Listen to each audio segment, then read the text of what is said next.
Secara Tapi praktik. dalam pembelaannya ada yang penting juga harus dijawab oleh Prof. Jimli, yaitu misalnya dia mengatakan soal praktek benturan kepentingan. Di mananya benturan kepentingan? Karena selama ini dari MK dari tahun ke tahun, dimulai dari Prof. Jimli sebagai Ketua MK juga sudah punya jurisprudensi soal ini. Kita dengar kata-kata dari mantan Ketua MK Anwar Usman.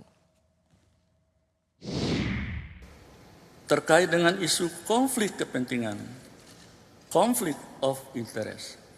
Sejak era kepemimpinan Profesor Jimli Asyidiki, putusan nomor 5 garis miring PUU garis miring 4 garis miring 2006 yang membatalkan pengawasan Komisi Yudisial terhadap hakim konstitusi. Kemudian putusan nomor 49 garis miring PUU garis datar 9 garis miring 2013 di era kepemimpinan Profesor Dr. Mahfud MD.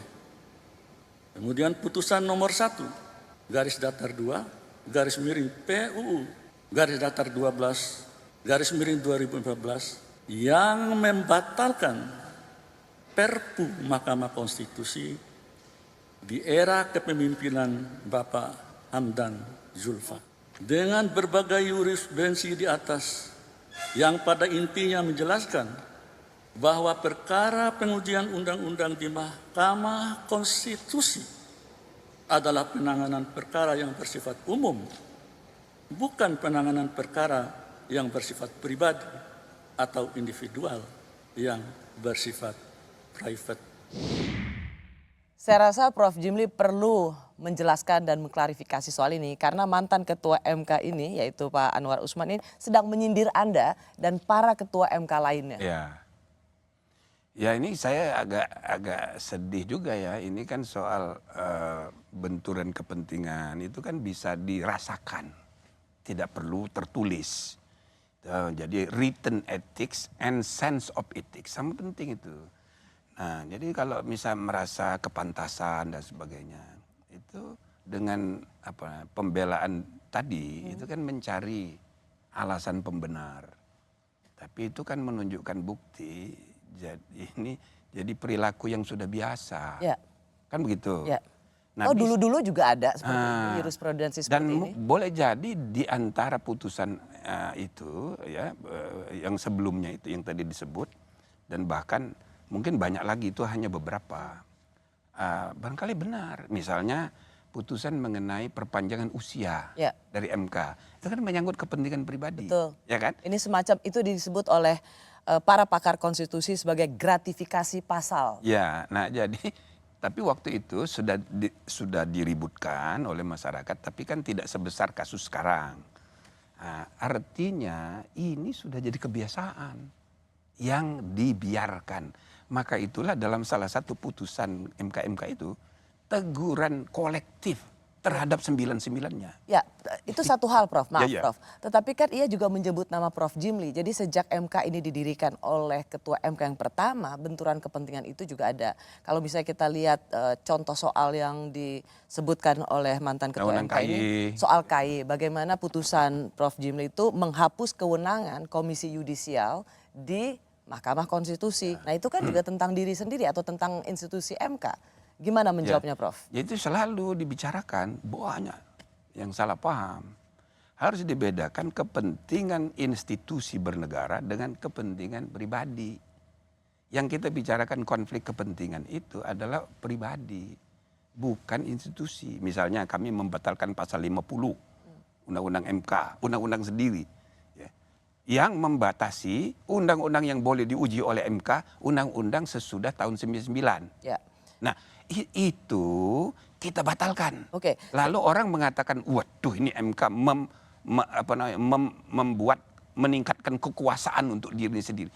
Iya institusi, tapi bukan pribadi. Oke.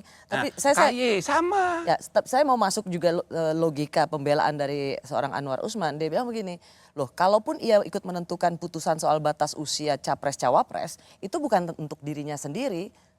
Ada paslon lain yang bukan dirinya. Jadi dia juga melihat, loh Kan ini bukan saya yang menikmati keuntungan. Ya, tapi kan di Sabta Karsa Hutama itu kan ada eksplisit disebut, apalagi di Undang-Undang Pokok Kekuasaan Kehakiman pasal 17 yang sering dikutip. Itu undang-undang kekuasaan kehakiman berlaku untuk semua hakim, kecuali pasal-pasal tertentu yang jelas bertentangan ya dengan Undang-Undang MK dan Undang-Undang Dasar karena kekhususannya. Oke, mungkin Nah, secara jadi maksud konkret saya, penjelasannya begini, Prof. Anwar Usman ingin mengatakan bahwa kalaupun dia meloloskan usia 35 tahun itu atau yang sudah berpengalaman, mengapa tidak ada benturan kepentingan? Karena kan yang maju juga bukan dia, paslon yang lain. Jadi tidak merasa. Padahal di ruang publik itu sudah setahun lebih, itu fotonya Gibran diusung oleh PSI menjadi capres. Itu sudah di mana-mana. Mulai dari wali kota, itu kan. Nah, jadi isu Gibran menjadi calon wapres sudah lama. Dan mestinya hakim tidak boleh. Karena itu ponakannya sendiri. Ya, iya, dia kan harus merasa, waduh kalau gitu. Nah lain kalau keputusan MK itu mengatakan ini dikabulkan di bawah 40 tahun, tapi berlaku 2029, nah itu lain. Itu akan sujud syukur semua generasi muda itu, ya kan. Nah atau misalnya dia ikut memutus tapi hanya gubernur, berarti betul-betul tidak terkait dengan Gibran. Tapi ini kan terkait dengan Gibran karena bukan hanya gubernur seperti yang concurrent opinion, tapi juga kepala daerah, wali kota dan bupati. Jadi melihat bahwa tidak ada benturan kepentingan karena bukan yang memutuskan itu yang mengambil manfaat, meskipun yang mengambil manfaat itu adalah ponakan sendiri, itu tetap dianggap benturan kepentingan. Ya kalau menurut MK begitu. Dan walaupun pembelaannya sudah disampaikan.